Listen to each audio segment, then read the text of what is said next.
I have told you before, but I'll tell you again, the story of the old ones. Understand that what is started from the Creator Source, an awakening wave that spread outward through what is. And so at the very center, the first suns, the first planets came into existence.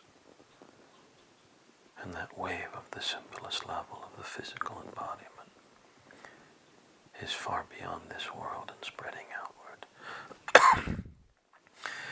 And next, there came the awakening of the animal mind, that which humans use, spreading outward. So there, towards the center, was the first awakening of primitive sentience.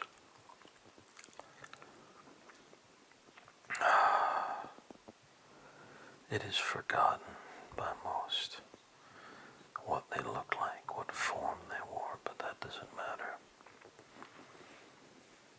They evolved on their world, and it was a harsh world, and they grew up a bit savage. And like humans, they began to discover space travel and higher technology while they were still primitive and warlike. And they spread outward and settled many other planets as they continued to grow in technology. But they grew only in the first mind. In the first mind. Right, in the animal mind.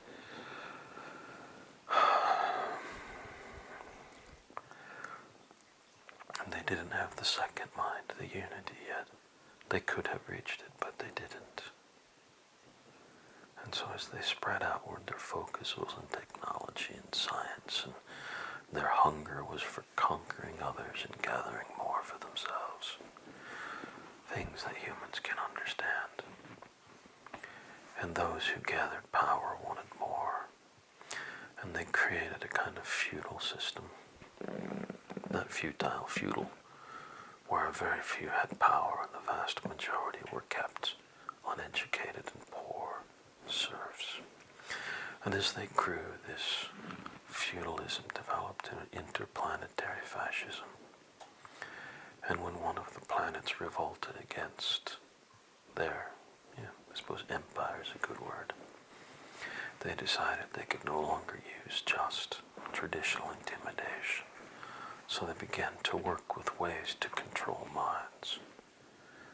They began to mess with genetics and implant technology into people from birth throughout their vast their interplanetary empire.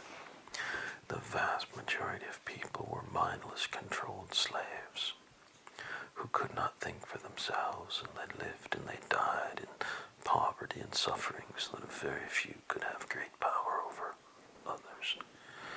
And it was a travesty, a horror that should never be allowed to exist.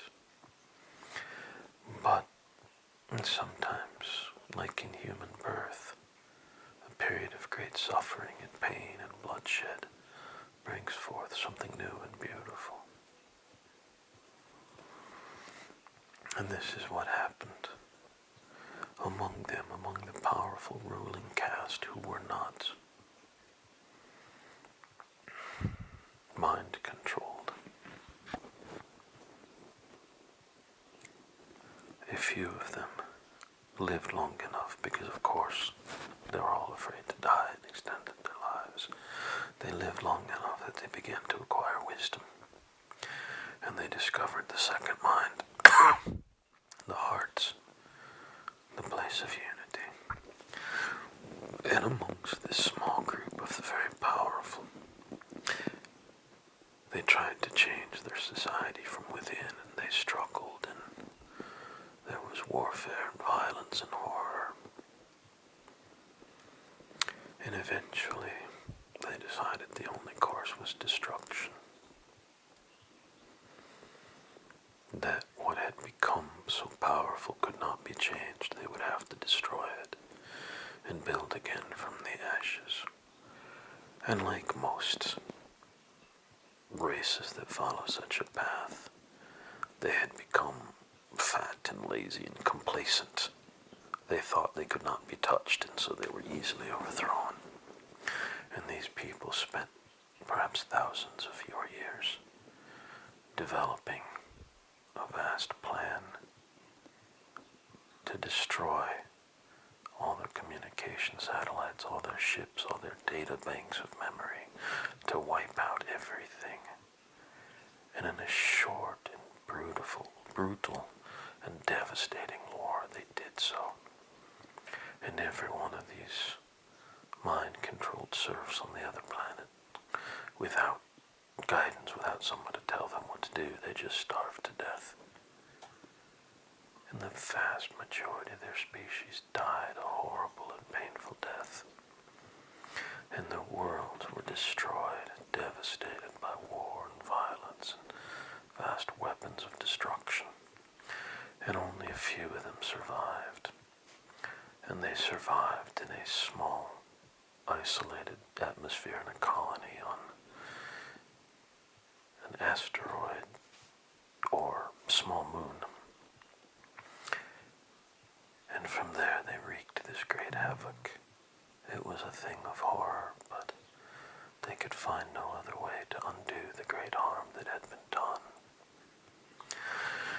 And this small group, they spent a far longer time developing the second mind, the heart, and beginning to understand it, and eventually the third mind, and the fourth, and the fifth, and began to heal the planets they had destroyed and to reseed their populace.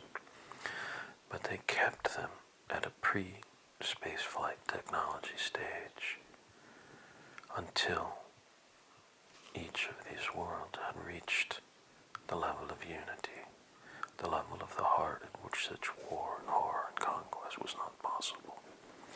And as they reached that stage, they allowed these people to come out and begin to explore space and spread. And as they spread, they found other races on the cusp of sentience, and they studied them and surreptitiously guided them and helped them. And they enforced the same, that no species who lacked the unity was allowed to develop large-scale space technology. They were meddlers, vast meddlers. And when they found a species that was coming into true sentience and could awaken the heart, the unity, then they would bring them in as a very junior member, as an apprentice in their organization. And this is what began the vast and tedious bureaucracy that currently runs everything that humans will discover in the lifetime of their species.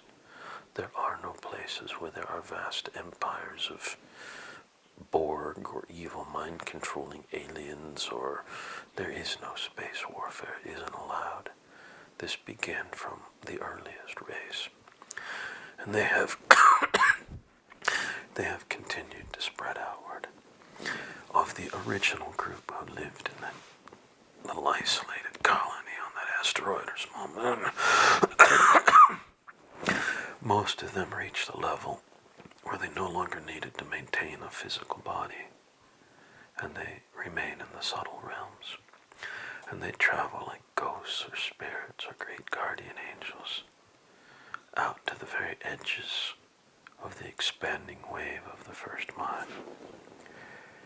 And if they find a new world that is approaching sentience, even if it's a very primitive sentience, the very earliest of tool-using monkeys, say, they make the unity, the vast bureaucracy, aware of it, so that this one too is studied. They have dedicated an inconceivable lifespan to making sure that the horror they created can never happen again. And these mythical ghosts or guardian angels. These ones you will never see. They don't make themselves known.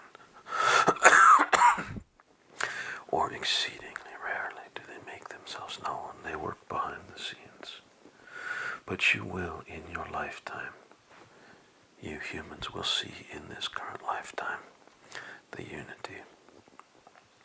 When this world finishes its current transition, when the current baseline takes effect, and humans reach a global awareness of the second mind, of the heart, and how it is the basis of sentience.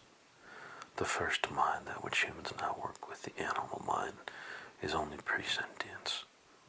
It's still tool-using animals trying to conquer and eat other things before they're eaten.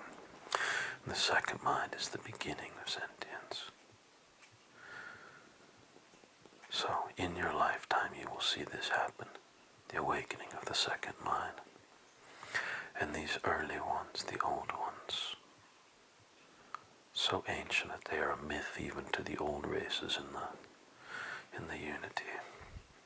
The old ones are still out there, and they still travel the vastness of space and watch the birth of the young.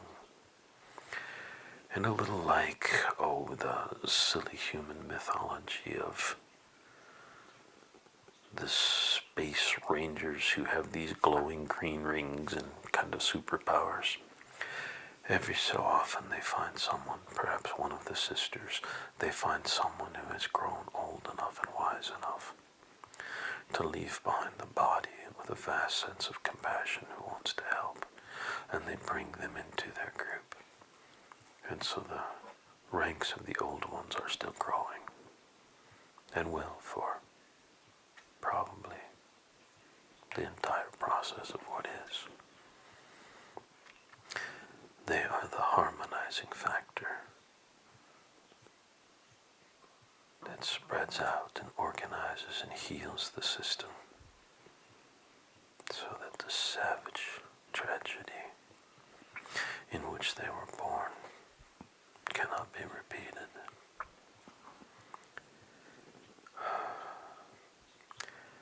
And they are such beautiful beings. I encourage you, if you have a sense that such things exist, to begin to open your heart and see if you can, even in the vaguest of ways, touch some of their powerful, beautiful, deep energies and let them transform you into a being of light, so that you can be part of this awakening of humanity, the second mind, and to interstellar unity, rather than just a passenger on the tour bus watching it happen.